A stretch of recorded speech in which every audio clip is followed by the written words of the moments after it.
Berikut ini saya akan sedikit menjelaskan tentang intisari mata kuliah farmaseutika dasar.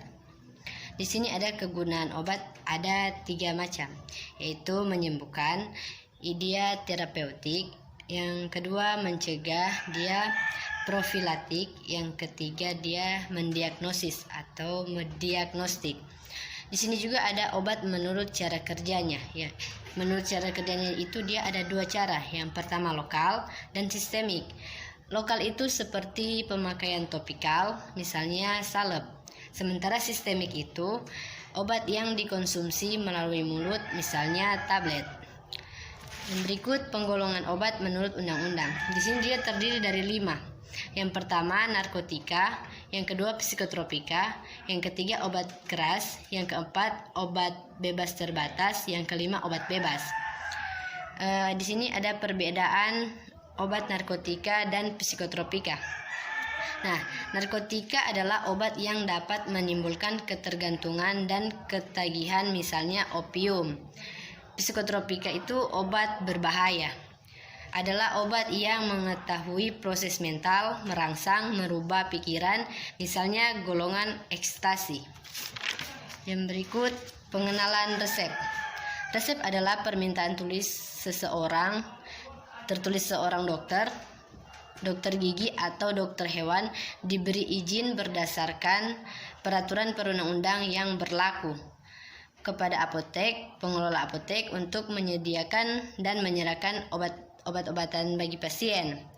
Yang berikut obat resep terdiri atas yang pertama remedium kardinal, bahan atau obat yang berkhasiat utama. Yang kedua remedium adjuvans, bahan atau obat yang menunjang bekerjanya bahan obat utama. Yang ketiga corigens, bahan atau obat tambahan guna memperbaiki warna, rasa, dan bau obat utama. Corigens berupa corigens actionis, yaitu obat yang memperbaiki atau menambah efek obat utama. Misalnya pulvis doviri terdiri atas ralisulfas. Yang kedua corigens saporis, dia itu memperbaiki rasa. Misalnya sirup aurantium. Yang ketiga corigens adoris, dia itu memperbaiki bau. Misalnya oleum rosarum. Yang berikut corigens coloris, dia itu memperbaiki warna. Yang berikutnya corigens solubilis untuk memperbaiki kelarutan dari obat utama. Di sini ada pertanyaan, apakah suppositorio termasuk lokal? Ya, karena pemakaian suppositoria diberi melalui rektal dan tidak melalui oral atau melalui mulut. Pertanyaan yang kedua, injeksi termasuk lokal atau sistemik?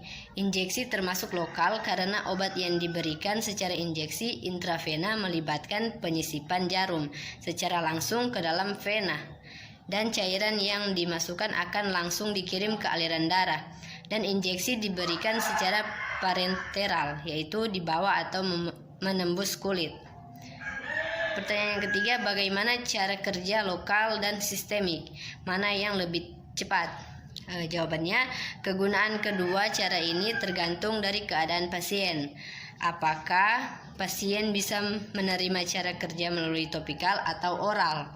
Karena cara pemberian obat juga menentukan kecepatan absorpsi obat oleh tubuh dan bergantung pada efek yang diinginkan.